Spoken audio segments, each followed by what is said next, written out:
Hey guys, welcome to Snowy Moab, or as we're officially calling it, Snowab, and with me is our Volkswagen Beetle project, Baja Bob, our 2000 Volkswagen New Beetle that has been Baja prepped for days like today, sorta. And with me is Steve Elmer.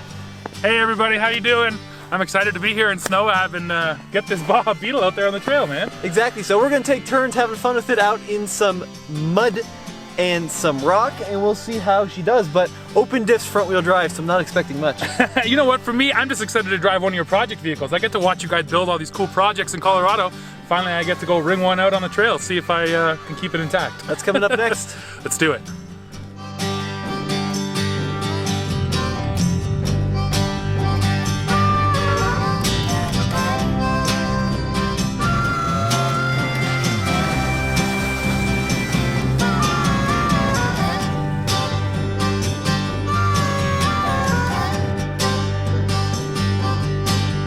Baja Bob is a 2000 Volkswagen Beetle GLS that has several upgrades. Starting in the rear, you'll notice the tires. These are much larger than stock. This is a 16-inch tire, but it's 28 inches in diameter. BFG KO2s an all-terrain tire, but in order to fit an all-terrain tire, the vehicle is lifted about 2 to 3 inches with a VW lift kit. Along the side, of course, orange graphics like the Porsche Cayenne Trans-Siberia, orange wheels, orange mirror caps, but the cool stuff is all here in the front. So we've got this big bash plate up front there with this little bumper extension. This is actually the head bar for a bed. And then of course some off-road lights. So a little bit off-road prepped, but the coolest thing is actually the exhaust, because now we've put a set of MagnaFlow exhaust on it and it sounds mean. And while Tommy fires it up, guys, you can't forget about one thing. This whole thing is covered in bed liner material, so it's extra tough. So, you know, we can knock into some stuff out there. It's gonna keep it in one piece, but fire it up, Tommy, let's hear it.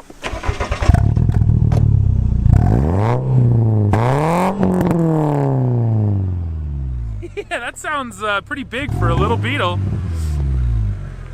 Nice, man, I'm excited.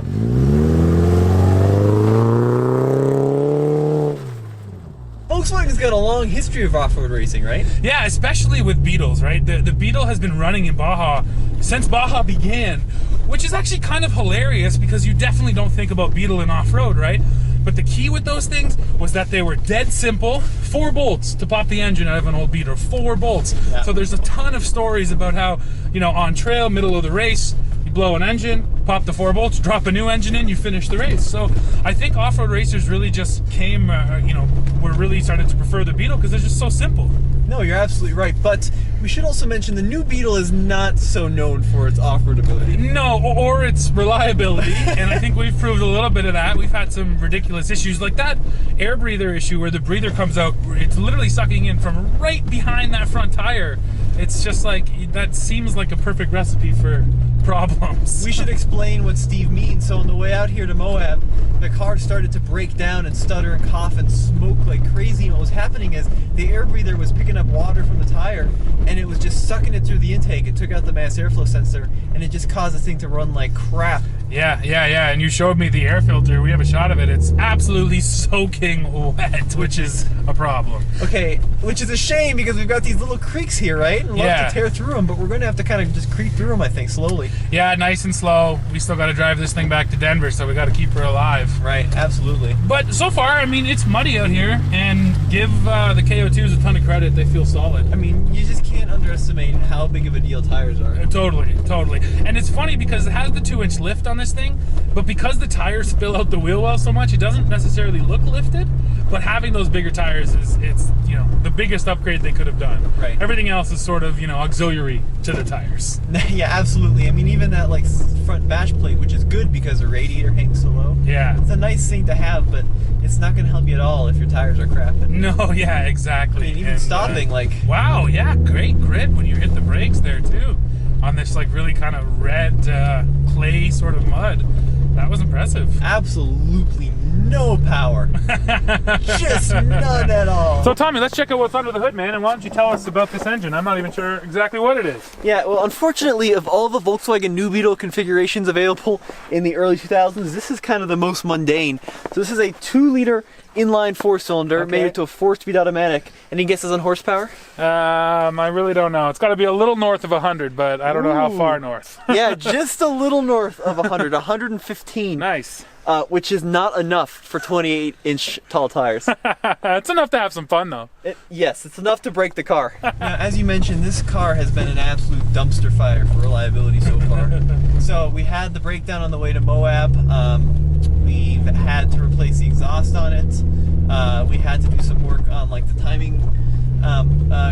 What was it? It was the valve cover was missing bolts. The evaporative canister has been giving us issues. So this era of Volkswagen are not very well made, and you can kind of see that on some of the interior bits. All right, Tommy, we've been doing good here, but I gotta point something out, man. What? This headliner is pretty janky. You guys gotta get that fixed. Yeah, it's crap. It's really not looking great in here. But you know, it's doing pretty good. It's holding its own so far. Oh, we're getting some slush here too. Nice. Yeah, I mean, the snow is a whole different test, right? And obviously it's a great test of traction. Absolutely. So it's just creek crossing after creek crossing here. Well, it's eating it up pretty good. Okay, yeah, let's see how it climbs right here. Here we go now. We've got a little bit of a snow here. Nice. There's some wheel spin in the snow. But look, I mean, we're still hanging with that AT4 in front of us. Not bad at all, man. Not bad at all. And I like the fact that you do have first, second, third selectable. Right. So if you needed to jam her down in first and hold that low gear, you can, right? Let's see how that works here. So we got a little bit of a climb. Oh, the KO2s are spinning. They're spinning, but they clawed their way up there.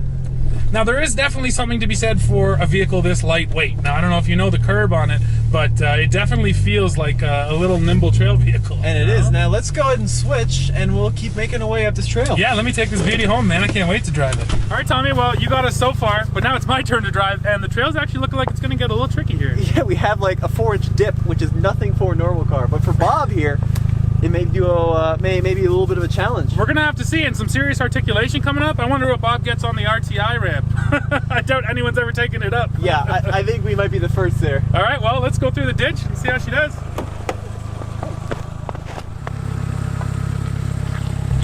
All right, Bob. Coming down, okay, start climbing up. There it is. Oh, yeah, no, they're just spinning. We carried absolutely zero momentum in. We may have to use Now, as you might know, momentum is your best friend when you're off-road, especially in a vehicle like Bob. So we're not going to break her. We're going to carry a little bit of speed into her, though, okay? That's all we need. All right, buddy, hold on. Here we go. Come on, Bobby. Get through that little ravine, huh? Oh, there she goes. Nice. Nice. Not bad at all. Barely even any momentum needed.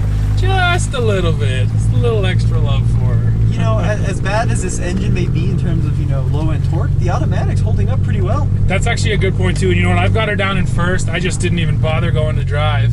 And it's the transmission's feeling fine. Yeah. Yeah.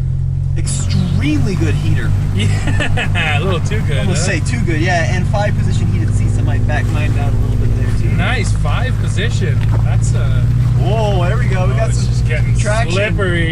Slippery. You're good though, Bob. Come on. You're good. Come on, there you go. Oh yeah. Bob's a champ. Yeah, nicely done. All right, let's get her rolling again. So again, I got her stuck down in first. We got a little rock on one side, a little mud on the other. Oh, a little slip. Oh, come on. Nice. So Steve, what'd you think of our little Baja Bob off-road? Well, you know what? To look at, it doesn't look like too much, and I thought we'd be scraping our way up here, but honestly, this thing actually did better than I expected. And here's the most important part. Driving something that's just so small, so cheap, that really doesn't have much business being out here is just an incredible amount of fun. It's honestly some of the most off-road fun I've had in a while. Yeah, it is a lot of fun. Now, I actually think Bob can do a lot more than what you're seeing here today.